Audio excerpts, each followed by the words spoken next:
যোৱা ইংৰাজী 13 নৱেম্বৰ 2024 তাৰিখে সৰুপথাৰ সমজিলাৰ উৰিয়ামঘাটত গোৰ্খা উন্নয়ন পৰিষদৰ 2023-24 বৰ্ষৰ উন্নয়ন পুঁজিৰে ভানু ভৱনৰ উৰিয়ামঘাটৰ আধাৰশিলা স্থাপন কৰা হয়। 18 লাখ টকা ব্যয় সাপেক্ষে নিৰ্মাণ কৰিবলগীয়া ভৱনৰ আধাৰশিলা কৰে গোৰ্খা উন্নয়ন পৰিষদৰ অধ্যক্ষ প্ৰেম তামাং ডাঙৰীয়াই। উক্ত অনুষ্ঠানত উপস্থিত থাকে কাজিৰঙা লোকসভা সমষ্টিৰ সাংসদ কামাখ্যা প্ৰসাদ তাছা, সৰুপথাৰ সমষ্টিৰ বিধায়ক বিশ্বজিৎ ফুকন, মাৰভেটা আৰু বৰচুলা বিধানসভা সমষ্টি বিধায়ক ক্ৰমে ভাস্কৰ শৰ্মা আৰু গণেশ কুমাৰ লিম্বু। ভানু ভৱন উৰিয়ামঘাটৰ লগতে এইখিনি ঠাইত নদীৰ পাৰত এখন ইকো পাৰ্ক নিৰ্মাণৰ বাবে বিশেষ পদক্ষেপ গ্ৰহণ কৰা হ'ব বুলি বিধায়ক বিশ্বজিৎ ফুকনদেৱে তেখেতৰ বক্তব্যত কয়। আমাৰ বিধায়ক শ্ৰীযুত ভাস্কৰ শৰ্মা ডাঙৰীয়া, গণেশ লিম্বু ডাঙৰীয়া, আমাৰ গোৰ্খা ডেভেলপমেণ্ট কাউন্সিলৰ অধ্যক্ষ তামাং ডাঙৰীয়া, মহেন্দ্ৰ ৰায় সদস্য, আমাৰ সোণালজী, ইয়াত থকা গোৰ্খা বিভিন্ন জাতীয় সংগঠনৰ সদস্যসকল, মই বিশেষ ক'ব নিবিচাৰোঁ, প্ৰত্যেকটো কথাতে সদায় জড়িত হৈ থাকোঁ। ইয়াত মোৰ মনত এটা কথা আহি আছে, মই সেইটো কথা শ্বেয়াৰ কৰিব বিচাৰিছোঁ। এইখিনিত ৰৈ থাকোঁতে, আগতে ৰাস্তাইদি গৈ থাকোঁতে কথাটো মনত ভবা নাছিলোঁ। ইয়াত থাকি এটা কথা ভাবিছোঁ যে ইয়াত ঘৰ এটা হোৱাটো সৰু কথা, কিন্তু ভাল কথাটো তেতিয়া হ'ব নদীৰ পাৰত যদি গোটেইখন পাৰ্ক বনাব পাৰোঁ। উৰিয়ামঘাটৰ ৰাইজৰ কাৰণে আমি আজি সৰুপথাৰ টাউনত এখন পাৰ্ক বনাইছোঁ, চেৱাগুৰিত পাৰ্ক বনাইছোঁ, আজি আমি বৰপথাৰত বনাইছোঁ। গতিকে উৰিয়ামঘাটৰ ৰাইজৰ কাৰণে ক'ৰবাত বহোঁ বুলি ক'লে এখন ধুনীয়া পাৰ্ক, আৰু পাৰ্কৰ মাজত গোৰ্খা ভৱনটো থাকিব।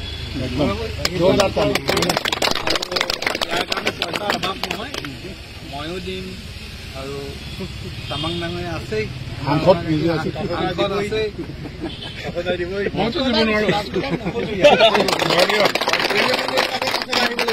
বহুত নালাগে। আমি চাফা চুফন কৰিলে এটা ভাল ইক' পাৰ্ক হৈ যাব। সন্মান জনালে আপোনাক অতি ধন্যবাদ জনালোঁ। আৰু ভৱিষ্যত দিনত আমি সকলোৱে যিমান যি পাৰোঁ আমি নিশ্চিতভাৱে অৱদান আগবঢ়াম। সকলোৱে মিলি আমি এই কামভাগ আগবঢ়াব লাগিব। আৰু এই পবিত্ৰ অনুষ্ঠানটোত আপোনালোকে যি সুযোগ দিলে অহাৰ কাৰণে মই ধন্যবাদ জনাইছোঁ, আৰু সকলোকে ৰাইজক মই ধন্যবাদ জনাইছোঁ। বিশেষকৈ CRPFৰ আমাৰ কমাণ্ডেণ্ট কুণাল जीको आपको भी बहुत बहुत धन्यवाद। ऑपरेशन के लिए आप इसको देखिएगा बाद में। हम लोग MLA साहब तो है ही, वो डेवलपमेंट के लिए आप लोग जाने सके সৰুপথাৰ সমষ্টিটো এটা জৰাজীৰ্ণ সমষ্টি আছে। এই সমষ্টিটো বিশ্বজিৎ ফুকন ডাঙৰীয়াই বিধায়ক হোৱাৰ পিছত ইয়াৰ ৰাস্তা পদূলি এটা সামগ্ৰিক 3.5 বছৰত বহুত ভাল হৈছে। কিন্তু এটা সময়ত বিশ্বজিৎ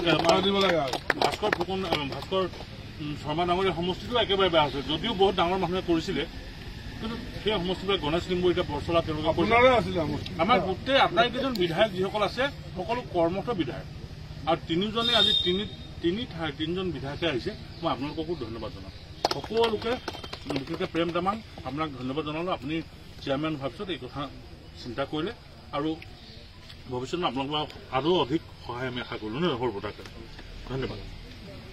অনুষ্ঠানত অসম গোৰ্খা সন্মিলন কেন্দ্ৰীয় সমিতিৰ সাধাৰণ সম্পাদক ৰাজু শ্ৰেষ্ঠ, গোৰ্খা ছাত্ৰ সন্থাৰ প্ৰাক্তন সভাপতি দিল বাহাদুৰ লিম্বু, সম্পাদক ভীম ৰায়, আগছু কেন্দ্ৰীয় সমিতিৰ সহকাৰী সম্পাদক মণিকুমাৰ লিম্বু, অসম গোৰ্খা সন্মিলন গোলাঘাট জিলা সমিতিৰ সভাপতি ৰাজু খনাল, সম্পাদক কৃষ্ণপ্ৰসাদ থাপা, সাংগঠনিক সম্পাদক বিজয় বিশ্ব, গোৰ্খা ছাত্ৰ সন্থা গোলাঘাট জিলা সমিতিৰ পূৰ্ণ লিম্বুৰ লগতে অনুষ্ঠানত বহুসংখ্যক শিক্ষক, সমাজ সংগঠক তথা কৰ্মকৰ্তা উপস্থিত আছিল।